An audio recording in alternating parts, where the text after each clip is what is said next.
ধরেন আপনি বলছেন জনগণ কী ভাবছে, আপনি একজন জনগণ বা আমি একজন জনগণ, আমি দেখছি প্রধানমন্ত্রী বলছেন যে জুলাই সনদ অক্ষরে অক্ষরে বাস্তবায়ন করা হবে। কত বড় কথা, মানে যিনি প্রধানমন্ত্রী, হেড অফ দি গভর্নমেন্ট, উনি এটা বলছেন, নাম্বার ওয়ান। ঠিক ওনার পাশেই স্বরাষ্ট্রমন্ত্রী দাঁড়িয়ে বলছেন যে আমরা সরকার নির্বাচন দেবে কি না এই শঙ্কায় আমরা ছিলাম, এবং এই আশঙ্কা থেকে আমরা এক ধরনের সব বিষয় আপোষ করে আমরা নির্বাচন আদায় করার জন্য আমরা জুলাই সনদটা মেনে নিয়েছি। এবং উনি যখন এটা বলছেন, না মঞ্জু ভাই, আপনাকে আমি একটু জাস্টি করি। উনি কিন্তু এটা বলেন নাই যে আমরা সব বিষয় করে জুলাই সনদ আমরা মেনে নিয়েছি। জুলাই সনদের ওনার এই বাক্যের মধ্যে জুলাই সনদের কোনো বিষয় ছিল। আমি আপনাকে পড়ে শোনাতে পারবো, যাই হোক আমি যেটা বলছি। এবং উনি নিজেও কিন্তু বলেছেন জুলাই সনদ বিএনপি বাস্তবায়ন, এই কথাটা উনি পার্লামেন্টে বলেছেন ফুল হাউসে। এর আগে কিন্তু স্পিকার সাহেব, যিনি আমাদের মেজর হাফিজ সাহেব, উনি যখন স্পিকার হন নাই, উনি কিন্তু একই কথা বলেছিলেন যে সরকার নির্বাচন দিবে না এই আশঙ্কায় আমরা ওনাদেরকে কোনো মতে নির্বাচন আদায়ের জন্য জুলাই সনদের সাথে একমত হয়েছি। আচ্ছা দেখেন, প্রধানমন্ত্রী বললেন অক্ষর অক্ষরে পালন করবেন, আর উনি বললেন যে আমরা কৌশলগতভাবে এটা করেছি। এবং আশ্চর্যের বিষয় হচ্ছে প্রধানমন্ত্রী সেটাকে আবার মানে টেবিল চাপড়ে এটাকে সমর্থন করেছেন। আচ্ছা, এখন এই যে ফুল হাউস পার্লামেন্টে একটা কথা যখন আপনি বলেন, সেটা কিন্তু একটা মানে স্থায়ী রূপ পায় এবং সেটাই আমাদের কাছে গণ্য হয়। এখন ওই যে যেটা বললাম যে জনগণ হিসেবে আপনি এখন কি বুঝবেন, ধরেন আমি একটা কথা বলছি, আপনি একটা কথা বলছেন, এবং আবার আপনার কথাটা আমার সাথে কিছুটা কন্ট্রাডিক্ট করে, এবং সেক্ষেত্রে আমি যদি আবার আপনাকে সাপোর্ট করি, মানুষ একটু দ্বিধাগ্রস্ত হবেই। সেই জায়গা থেকে আমি বলছি যে এই জায়গায় আমরা দ্বিধাগ্রস্ত জনগণ হিসেবে, যে বিএনপি জুলাই সনদ বাস্তবায়ন করবে কিনা, নাম্বার ওয়ান। নাম্বার টু হচ্ছে আরও একটা কথা বলি, আমি যেটা প্রত্যক্ষদর্শী, আমরা যখন ঐকমত্য কমিশনে ছিলাম, যেমন এই যে বাচ্চু ভাই এখন বললেন, আমি বাচ্চু ভাইকে পড়ে শোনাই। বিএনপি মিডিয়া সেলের 2024 সালের 21শে ডিসেম্বর রাষ্ট্র কাঠামো মেরামতের 31 দফা তারা যখন ঘোষণা করেন, সেখানে 1 নম্বরে বলছেন জনগণের গণতান্ত্রিক অধিকার পুনঃপ্রতিষ্ঠার লক্ষ্যে সংবিধান সংস্কার কমিশন গঠন করা হবে। ঠিক আছে, এই যে সংবিধান সংস্কার কমিশন গঠন করা হবে, দেখেন এর ভিত্তিতে কিন্তু এই অন্তর্বর্তীকালীন সরকার এই সংস্কার কমিশন গঠন করেছে। এবং সেখান থেকে এই সাংবিধানিক সংস্কার, এই যে রাষ্ট্র সংস্কারের কথাগুলো এসেছে। এখন প্রশ্ন আসতে পারে, তা সংস্কার কমিশন গঠন করা হলো, সংস্কার কমিশন আমাদের কাছে সংস্কার প্রস্তাব চাইলো, বিএনপি এই ফাইল নিয়ে প্রস্তাব দিল, আমরা এতগুলো ফাইল নিয়ে জমা দিলাম, তাহলে আমরা তো সংস্কার চাই, বিএনপি তো সংস্কার চায়, সংস্কার জমা দিল, সংস্কারগুলোকে একীভূত করেই কিন্তু ঐকমত্য কমিশন আমরা এত ডিবেট, এত আলোচনা করলাম।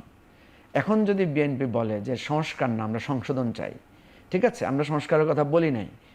আমি দেখেন, রাজনীতির জন্য রাজনীতি, বিরোধিতার জন্য বিরোধিতা, এটা কথা না। এই যে শব্দের মারপ্যাঁচ নিয়েও আমি মনে করি রাজনীতি করা উচিত না, কিন্তু শব্দের মারপ্যাঁচে আপনি করবেন কেন? আপনি যেখানে সংস্কার করবেন বলেছেন, সংস্কারে অংশীদার হয়েছেন, সংস্কারের জন্য লড়াই করেছেন, এবং এখনও বলছেন যে জুলাই সনদ বাস্তবায়ন অক্ষর অক্ষরে পালন করবেন, মানে কি? বিএনপির কথা যদি আমি ধরি, জুলাই সনদ অক্ষর অক্ষরে বাস্তবায়ন করবেন বলে তারা বোঝাতে চাচ্ছেন যে তারা নোট অফ ডিসেন্টের অংশটা ছাড়া বাকিটা তারা বাস্তবায়ন করবেন। তো বাকি যেটা আছে সেখানে তো সংস্কারের কথাই তো আছে, নাম্বার ওয়ান। নাম্বার টু হচ্ছে আপনি নোট অফ ডিসেন্ট যেটাতে দিয়েছেন সেটা আপনি করবেন না, ওকে, এটা আমি এই যুক্তি আমি মানতে অসুবিধা নেই।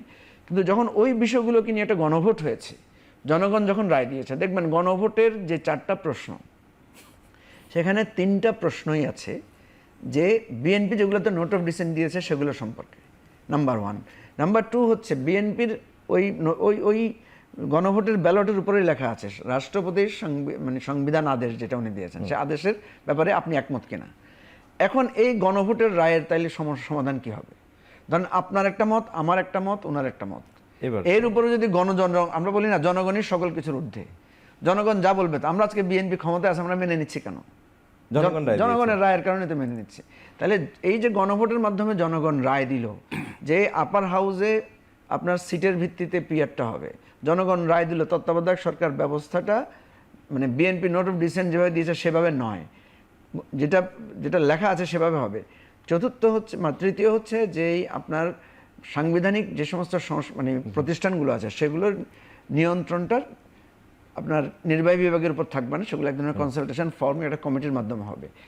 এই জায়গাটায় আমাদের আপত্তি যে বিএনপি কেন, এই যে ধরেন আপার হাউসটা দরকার কেন? আপার হাউসটা তো আমরা দরকার বলেছি যে আমাদের 2/3 সুযোগ পেলেই মানুষ সংবিধান বদলে ফেলে। এখন ধরেন 2/3 সংবিধানের বলে যদি আজকে সংবিধান পরিবর্তন করে বিএনপি বলে যে তারা চিরস্থায়ীভাবে ক্ষমতায় থাকবে, আমাদের সংবিধান তো এভাবে পরিবর্তন করার সুযোগ আছে, তো করেছে, তো বাকশাল কায়েম করেছে না, সব দল নিষিদ্ধ করে 2/3 মেজরিটি দিয়ে তো করেছে। সেই জন্য বলা হচ্ছে আপার হাউসটা রাখা, যে আপার হাউস অন্তত এই জায়গায় সে থামাবে বা সে এক ধরনের নিয়ন্ত্রক প্রতিষ্ঠান থাকবে। এখন সে আপার হাউসটার যদি আপনি মানে আপনার ওই যে সিটের ভিত্তিতে করেন, তাহলে আপার হাউসের তো এখানে আর কোনো মূল্য থাকবে না।